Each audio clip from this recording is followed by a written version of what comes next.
Hey, it's Alan, and I just wanted to let you know that you can now listen to the ongoing history of new music early and ad-free on Amazon Music, included with Prime. Hey, it's Alan Cross, and this summer we thought we would do something special with the Ongoing History podcast and give you, our fantastic audience, a bonus episode every Sunday from now through Labor Day. We're going all the way back to the spring of 2010 and a 15-part deep dive into the history of alternative rock. It's the History of Alt Rock series. So every Sunday, you'll get a brand new episode of this series that examines every single facet of alt rock from the 1950s right up to, well, pretty much today.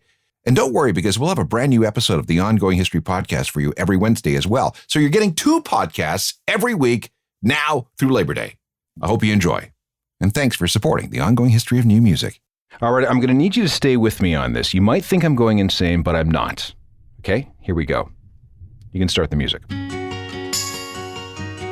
One of the great indirect heroes of modern rock and roll was born on March 21st, 1865. Yes, 1865. His name was Brigadier General George Owen Squier. He was an army officer with a PhD in electrical science, and he had a thing for music. He invented a technology designed to compete with this new thing called radio. Wireless radio, he figured, was absolutely useless. It was prone to static, it was prone to fade-outs, and just didn't sound very good. His idea was to run wires into homes and businesses just like we have with cable TV today, or as they were beginning to do with telephones back then. And he called this concept wired radio. Just before he died, in 1934, he came up with a new name for his invention. Playing with the words music and Kodak, as in Kodak film, he came up with Muzak. Now, of course, the whole thing with wired radio really didn't take off with consumers, but businesses, surprisingly, were into it. Closed-circuit music, specially tailored to their environment 24 hours a day without interruption or static, that's brilliant! And shopping malls and elevators haven't been the same since. Muzak became the world's biggest supplier of elevator music. So you're probably wondering where I'm going with this. Great question. By the 1970s, Muzak Corporation was earning more than $400 million a year by distributing this type of music all over the world from its headquarters in Seattle. It was used for crowd control, a management tool, and something to fill the empty silence of a department store or a dentist's office. In fact, for a time, Muzak executives thought that this was a really good unofficial slogan. Boring work is made less boring by boring music. Okay, are you bored yet? All right, let's change up the music.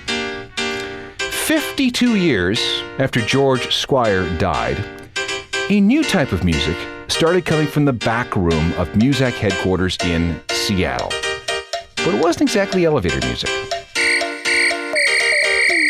The music came from the shipping room, where a Muzak employee named Bruce Pavitt spent his coffee breaks running a new independent record label devoted to the local music scene. In fact, Muzak's payroll supported at least half a dozen local musicians. And while no one could have possibly known where this was going to lead, this decidedly non-Muzak music these people were into would eventually change the world of rock and roll forever. This is the Complete History of Alt Rock, Chapter 11. This is the Ongoing History of New Music podcast with Alan Cross. Welcome again. I'm Alan Cross, and here on Chapter 11 of the Complete History of Alt Rock, we're going to finally meet the alternative nation of the 1990s. And we're going to get into the revolution created by what became known as grunge. And we all know what grunge did and continues to do to music. But let's back up first. If you weren't into classic rock or hair metal, things were pretty dire for you as a rock fan at the end of the 1980s. But chances are you were okay with that because you didn't want any part of the mainstream. You were happy in your own little parallel universe, populated with like-minded fans who reveled in the fact that you were all outsiders. Let the world have their Motley Crue and Van Hagar. We have our own private space, and our bands are way cooler and more interesting and authentic and accessible and blah, blah, blah, blah, blah. And it was true. Thanks to the alternative record labels in North America that we talked about in Chapter 8, and the indie labels in the UK that we heard about in Chapter 9, there was lots of non-mainstream music to go around. And thanks to college radio and a few adventurous commercial radio stations, word on this music spread just enough to keep this ecosystem alive. So who were the big stars of the day in the alternative world? Well, REM was probably the biggest. The Red Hot Chili Peppers weren't a cult band anymore. Sonic Youth was held in very high regard. And there were bands like Black Flag and Bad Religion that spread the gospel of hardcore by touring constantly. And then there was this weird Boston band called the Pixies.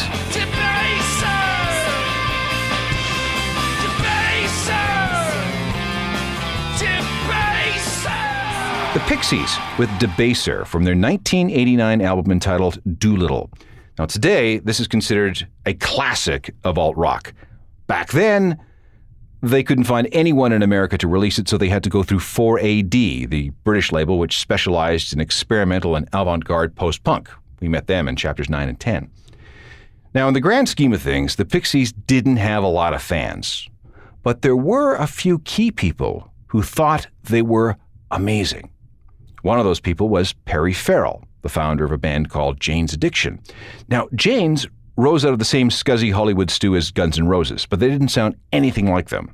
Yes, they were heavy and Led Zeppelin-esque at times, but there were big differences in both aesthetics and sensibilities.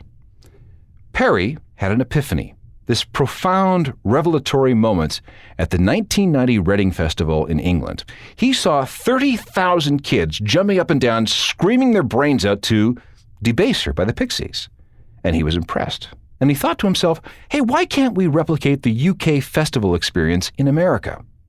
So when he got home, he got some management types and moneymen together and created an old-style traveling caravan, just like they used to have in the 1960s. All the bands on the bill could maybe fill a club on their own, but all together, the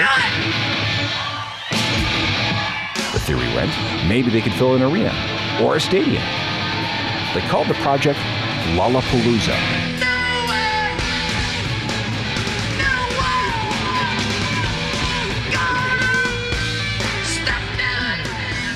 The first Lollapalooza tour started on July 18, 1991, and ended on August the 28th. It featured Jane's Addiction as the headliners, along with up-and-coming bands like Nine Inch Nails and the Rollins Band, along with Ice-T and Body Count and the Butthole Surfers and Susie and the Banshees and more. Now, I remember being given tickets by the local promoter with pleas to just get rid of them. It seemed that no one believed that Perry Farrell's idea was a good one. I mean, there just weren't enough people into this weird alternative scene to make it viable, right? Honestly, that was the buzz in the summer of 1991. But within a year, everything was different. The alternative nation was being born. More in a moment. The years 1990 and 1991 are absolutely crucial to the history of alt-rock. They are every bit as seismic as what we saw with the birth and rise of punk in 1976 and 1977. And again, we have to divide things between what was happening in North America versus what was going on in Britain. Let's start with a pivotal decision by Sonic Youth. By 1990, they were probably the most respected indie band in America. They were selling a decent number of records to their non-mainstream alt-rock constituency, but they were having a hard time making ends meet. And that's when they made the tough call of finally signing a major record deal. Now, Husker Du had done it, jumping from SST to Warner Brothers. REM had done it, and were finally off that treadmill of recording, touring. And weren't the Ramones and the Sex Pistols and the Clash all on major labels? And seriously, what could be more punk and more alternative than subverting the system from within? And so it came to pass that Sonic Youth signed with DGC, a subsidiary of Universal Records, much to the shock and horror of their indie constituency. I mean, after all, this was the label of Cher and Aerosmith. Had Sonic Youth, America's premier indie band and godlike purveyors of noise and feedback, sold out? No.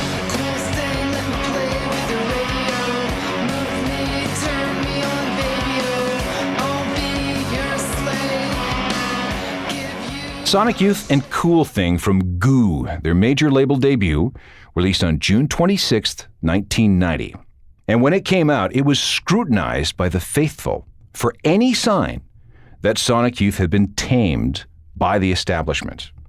But the truth was that Goo was every bit as noisy and as non-mainstream as anything they had done up until that point. Here's Thurston Moore. We went to DGC Records because, well, we sort of wanted the security. We were able to we were able to get health care, by being on a major label. That was, nobody really talks about that. There's those factors of security like that. It wasn't that big a paycheck at the time, but it was significant to us. It paled in comparison to what was being thrown at bands like 2 years later, especially after Nirvana's ascent. It's like that. It really changed the game money-wise, but we didn't have that access to that kind of funny money when we signed. We were still kind of like, well, should we do this? The thing with DGC is like there was people who were working at major labels like that at that time in the late 80s who were coming out of college radio. And their influence of like wanting to bring bands like us or Husker Du or Dinosaur Jr. or whatever. REM? Yeah, but I mean the late 80s, like bands like us signing to major labels, it was still kind of like an experiment to see like, well, can these bands actually sort of do business? And of course, Nirvana did business. That was the first one that did anything, and it did it in such a big way, almost in a thriller kind of way, that it kind of distorted the standard that should have existed in a way. Because it's like, okay, now everybody has to perform at that level, and this is like, well, that's impossible. Is it true that Nirvana ended up signing with DGC because you did? I think when the guys at DGC went to sort of talk to them about doing a record with them, we had just signed, and we had toured with them, and they were like, we said it was, it seems pretty cool. The people there are cool. Ray Farrell from SST Records, who we were recording with, he's working there now. So it was kind of like this, DGC, Geffen Records was kind of, at that time, was considered to be sort of a unicorn label amongst all the major labels. They were kind of somewhat independent in a way. Nirvana, grunge, that whole thing. Let's go there because this is where things really get interesting. While Seattle is in the same time zone as Los Angeles, the city has little in common with the rest of the west coast of the United States. It's not exactly isolated, but Seattle is just far enough away from other major American centers for it to develop a unique arts and culture scene. And this, of course, extended to the local rock and roll community. The locals consumed rock differently.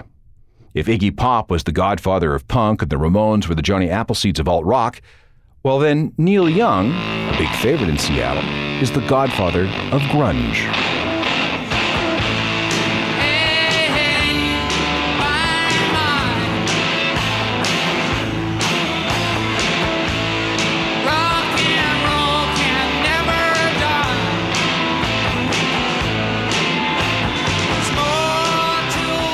See, back in the 1970s, Neil Young went through this career phase that featured an obnoxiously overdriven guitar grinding under a simple melody.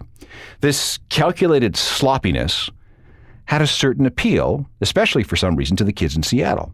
They also liked the other traditional hard rock of the day. There was Led Zeppelin and Kiss, AC/DC, Black Sabbath, Judas Priest, and let's not forget that Jimi Hendrix was born in Seattle. Here's where it goes different. In the middle 80s, a series of homemade cassettes started being passed around amongst a few key people. They featured indie punk bands from other parts of the country, Dead Kennedys, Husker Du, Replacements, and of course, Sonic Youth. The popularity of these tapes and the presence of the indie-friendly universities and campus radio stations in the area made it worthwhile for many of these bands to make the trip up to Seattle to play gigs. And this filled the gap left by a lot of big mainstream acts who often considered Seattle to be too far out of the way to bother playing. This created a unique stew of influences. Hardcore punk and noisy indie mixed with Sabbath, Zeppelin, and Neil Young. No one considered it weird to be into both Black Flag and Aerosmith at the same time. And the result was a unique musical hybrid, the product of natural selection. It was rock that was sludgy and slow and low and often every bit as negative and pessimistic as some of the more nihilistic hardcore acts. And there was more.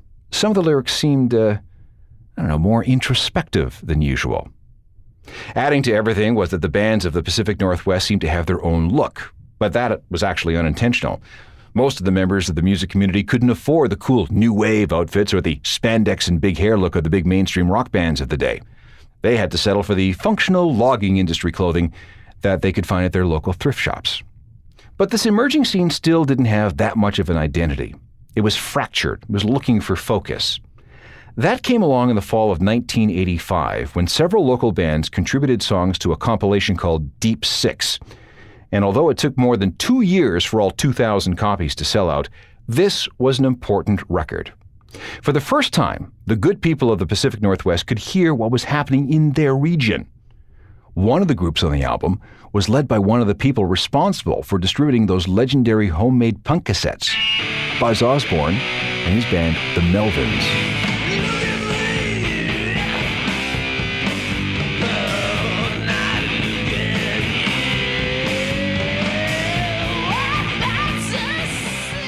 Other groups to appear on the Deep Six compilation included a new band called Soundgarden and a new band called Green River, featuring guitarist Jeff Ament, who would later go on to form a group called Pearl Jam.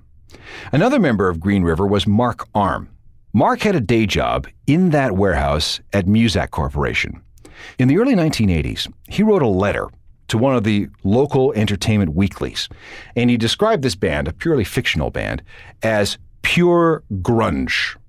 And this letter seems to be the first time anyone in the area referred to this new Seattle sound using the G word.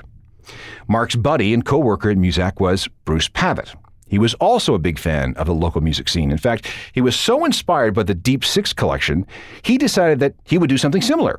So he called up his dad and he said, Dad, can I have $20,000 to start an indie record label? He called his label Sub Pop and worked out a deal with a local recording studio. If anyone cool or interesting passed through the studio, they were to be referred to Sub Pop.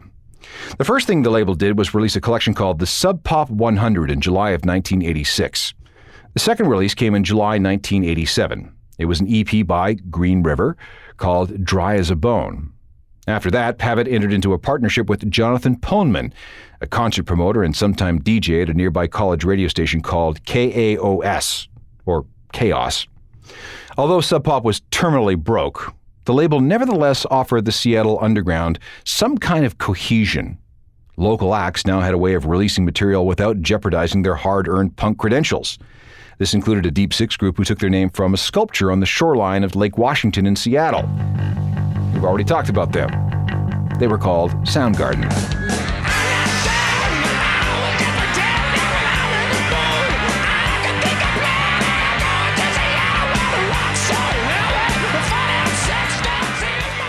By the middle of 1988, Sub Pop was considered to be a pretty cool little label. The roster featured local groups like Soundgarden and Screaming Trees and Mudhoney. And as an added touch, the company started the Sub Pop Singles Club. For an annual fee, subscribers received a brand new limited edition 7-inch single in the mail every single month. The very first single of the month started arriving in mailboxes in November of 1988. It was from an obscure trio from the tiny logging town of Aberdeen, Washington. They were called Nirvana.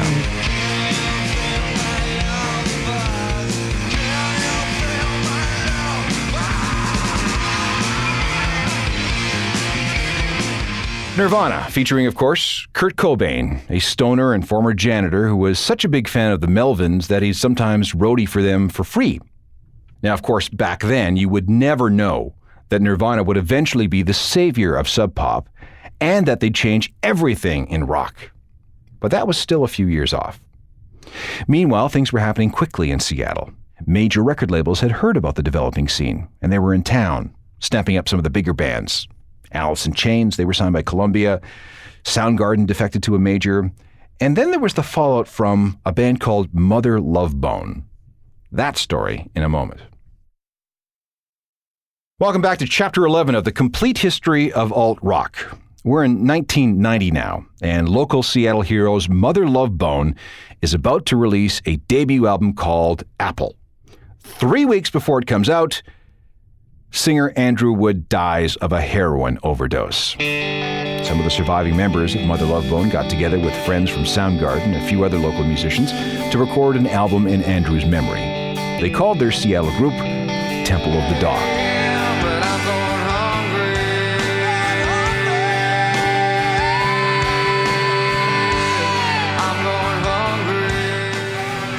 Temple of the Dog and Hunger Strike from their one and only album from 1990. Monstrously important record. Most of the musicians who took part in the Temple of the Dog sessions really had a good time hanging out. And when the record was finished, Mother Love Bone's bassist and guitarist decided to stick together. Jeff Ament and Stone Gossard were joined by guitarist Mike McCready, a veteran of several small Seattle groups. And for a singer, they chose this skinny surfer dude who had moved up from San Diego to do background vocals on the Temple of the Dog record. His name was Eddie Vedder. And the result, of course, was Pearl Jam. Meanwhile, Nirvana was getting all kinds of attention. In June of 1990, they recorded Bleach, their first album for Sub Pop. Total cost to make? $606.17. By October of 1990, they had finally settled on a drummer, this kid from D.C. named Dave Grohl. Now, of course, Sub Pop had high hopes for Nirvana, but they were too broke to keep the band happy. So on January 4th, 1991, it was announced that Nirvana had signed a contract with DGC. Now, why DGC? Well, like Thurston Moore said, it was because Sonic Youth had chosen that company as their major label home. And to Kurt Cobain, if it was good enough for Sonic Youth, well, then it was good enough for him. The next 9 months were spent working on a new album with producer Butch Vig. And on September the 24th of 1991, exactly 46,251 copies were sent to record stores. It was decided that track 1 would be the first single, a song that would kind of soften people up for what was going to be the real hit from the album, which was track 3. However, it didn't quite work out as planned. That throwaway first single ended up, well, you know.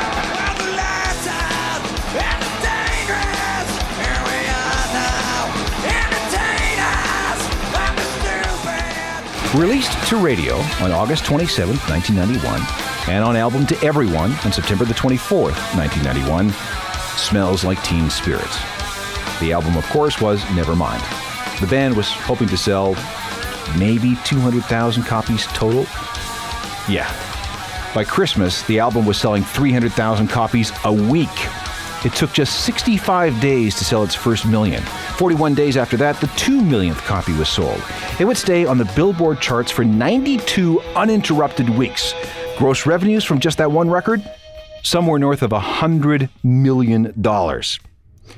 Everything that had been building through the 1980s as far as indie and alternative and underground was concerned exploded with this record. Nirvana was the right band with the right sound at the right time. Nevermind was a refinement of the music first made by bands like Husker Du and Sonic Youth. But the band's sound was also influenced by groups like Kiss and Black Sabbath and the Beatles. Nevermind was one of the first alternative records that worked on the radio and on MTV. And as a result, Nirvana became this bridge that linked the underground and alternative scenes with the mainstream. But we have to ask, how did this unknown cult band from nowhere, Washington, suddenly become not only one of the biggest bands in the world, but also one of the most important in the history of rock? Well, that is a fabulous artistic, economic, demographic, and sociological question. And it begins with Generation X. See, when Nirvana and Pearl Jam and Soundgarden and their grunge brethren appeared in the early 1990s, there was this absolutely brutal recession. Much of Gen X was overeducated and underemployed. There was a real concern amongst the members of Generation X that they would not be able to achieve a standard of living equal to or better than their parents. They were disillusioned, they were jaded, they were angry, and more than a little scared about their future. We had Gulf War number 1. Crazy Saddam Hussein had invaded Kuwait and was threatening to do more damage. But George Bush Sr. and the rest of his coalition waded into the Middle East and stomped him using a lot of young American men, many of them Gen Xers who could only find work by joining the army. Oh, and speaking of presidents, we were into the third consecutive term of a Republican president. George H. Bush had followed 2 terms of Ronald Reagan, a guy who wasn't really that popular with young people. And if you match up history with politics, you'll see that whenever there's a Republican in the White House, music tends to turn heavier, angrier, and more rocky. Gen X was certainly more than happy to make and listen to that kind of music. Now let's look at demographics. Gen X was coming of age, musically. They were in that sweet spot age range of 15 to 25, the time in our lives when music seems to be one of the most defining things of our being. Gen X was not interested in what their parents or their older brothers or sisters were into. It was especially galling to them that the late 80s had featured one long parade of classic rock bands in the second act of their careers, touring behind new albums that nobody cared about. Lots of Van Halen, lots of Aerosmith, lots of Lynyrd Skynyrd, lots of Elton John, that kind of stuff. Gen X was not going to buy into this. They wanted music of their own, music by their own people that dealt with their attitudes and issues. They were also not interested in the pop music that had dominated the latter half of the 80s. New Kids on the Block, Tiffany, Debbie Gibson. This was all meaningless, soulless crap. And they were not interested in the hair metal that had dominated rock for the last couple of years. The excess, the makeup, the costumes, and the endless stupid power ballads were considered inappropriate, especially in time of war and recession. Gen X came to value authenticity, humbleness, and street cred in their bands. Their stars had to be anti-stars. Stardom was something that had to be shunned and avoided and downplayed. Slacker culture, with its strange mix of apathy and egalitarianism, took over.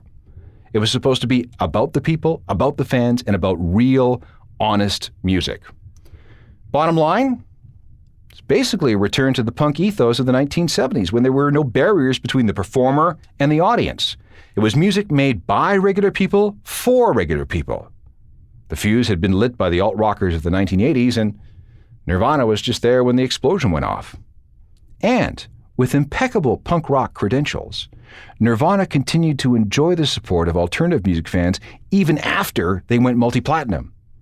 Mainstream fans who had grown bored with the stagnant state of traditional rock also embraced them, and even casual music fans were caught up in the Nirvana phenomenon. By mid-October 1991, it was abundantly and absolutely clear that something special was happening in the U.S. Pacific Northwest. Everything was founded on essentially 3 albums by 3 different bands. Pearl Jam was the first to break out with the 10 album back at the end of August. Soundgarden's Bad Motor Finger was released on October the 8th, and right in the middle, September 24th, was Nirvana Nevermind. This was exactly the boost for which the music industry was desperate. Like everything else, it was being hit by the recession. Grunge was just what it needed. Rock with loads of street cred and a consumer-friendly sound. Grunge became the commercial face of alternative music. In retrospect, this makes 1991 look like one of the greatest years in the history of rock. Well, maybe, but only in retrospect. In all honesty, we had no idea what was going on at the time, but within a year, not only was grunge a cultural phenomenon, but so was the whole notion of alternative music. Perry Farrell called it the Alternative Nation, and for the next 5 years, alt-rock ruled, spread by the ideals of Lollapalooza and fueled by grunge at its core and sustained by all kinds of other music. Through grunge and grunge-like music, Gen X at large was introduced to industrial, goth, punk funk, jangle pop, hardcore, dream pop, alt-folk, and a million other genres. There were clear parallels to the new wave era in the late 1970s and early 80s, when the supply of cool, fresh bands seemed endless. And it seemed that every week brought a new band and a new album and a new sound that was just awesome. Things got so big that by 1994, alternative rock wasn't so much of an alternative anymore. It had supplanted the traditional players in rock and had become the mainstream. But that wasn't a problem for anyone, at least not yet. But I will tell you this, grunge and its cousins were certainly a problem for certain people in the UK.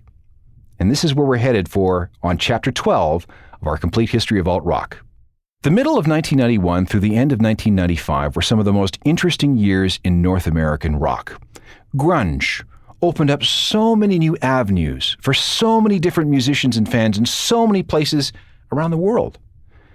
What's forgotten in all this is that some grunge bands, most notably Nirvana, were first championed not by Americans, but by the British. This, however, would not do. The Brits could not have the Yanks taking over their music scene.